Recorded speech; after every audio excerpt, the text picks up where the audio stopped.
Chapter 1. Where Were You, Lord? Have you ever had a crisis overwhelm you, maybe even to the point where you didn't think you could survive the experience? Have you ever found yourself facing a set of circumstances so crushing, so utterly devastating that you couldn't imagine how you could ever get through? Have you ever wondered why God allowed a tragedy in your life or in the life of someone close to you? Perhaps you found yourself saying, in so many words, "Lord, where were you?" In the New Testament book of John, the Bible gives us a true-life account of two sisters who had to wrestle with all of those questions.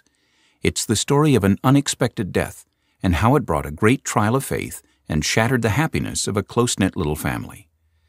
But it is also the story of how Jesus responds to such situations and how God can gain glory through it all. This story resonates with me in a deep and highly personal way because on July 24, 2008, at 9:05 in the morning, our son Christopher's earthly life came to a sudden and unexpected end in an automobile accident in Southern California. Christopher Laurie was only 33 years old and had been walking with the Lord when he departed for heaven so quickly. He had a wife, Brittany, a toddler, our precious granddaughter Stella, with another baby on the way.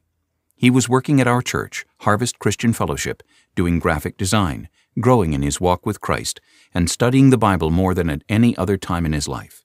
In fact, he had only recently opened up his home for a small group Bible study. We were so proud of Christopher and Brittany's progress in the Lord and how he was blessing them. But just because you're serving the Lord doesn't mean you'll avoid tests, trials, and tragedy in your life. Far from it. Satan, our determined enemy in the Christian life, will look for every opportunity to trip us up, whether through direct attack or little harassments from whatever angle he can manage. Christopher had been going through a few such trials this past summer, not long before his accident, so I had sent an email to him with these words. "Christopher, you are doing the Lord's work now, and the devil will attack you in strange ways. But think about it. You are doing cutting-edge graphics that are helping to get the gospel out around the world. You are involved in a home Bible study that is touching your friends and family. You are realizing your God-given potential. And you know what? Better things are coming. God has blessed you, and the enemy will simply attack. So keep doing what you're doing. That's what I always have done. When attack comes, I batten down the hatches and go at it even harder, because I know the enemy's objective is to distract and discourage me. When Nehemiah was building the walls of Jerusalem, he came under criticism and attack for it. So you know what he did? He just kept building that wall. And that's what you need to do too. Mom and I love you very much, and we are proud of you and Brittany. P.S. We like Stella quite a bit too." We knew he would appreciate the humor of that last line because we are just head over heels in love with little Stella.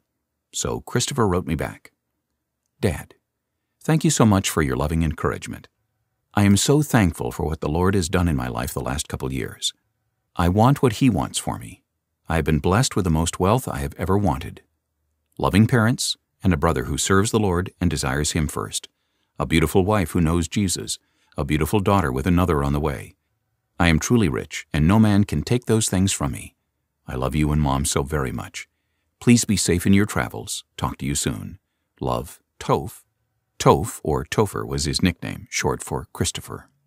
My son had been excited about working on a documentary film called Lost Boy that also came out in book form, which tells the story of my turbulent growing up years, how God intervened in my life, and how I came to faith in Jesus Christ. Christopher had done all the graphics for the film and had responsibility for the art direction. I had waited a long time to tell that story, but finally felt like it was the right time. Looking back on my childhood and early years, I felt that the ink had dried, so to speak, and that I could now objectively tell the story. Mostly, I wanted to express the message, here is how God can bring good out of bad. I had survived a crazy childhood, growing up in an alcoholic home, with my mom being married and divorced 7 times. But I came to Christ in high school at the age of 17 and turned my life over to the Lord. The stats all say that if you come from a divorced home, you will most likely end up divorced yourself. But by God's grace and against all odds, my wife and I just celebrated our 35th wedding anniversary.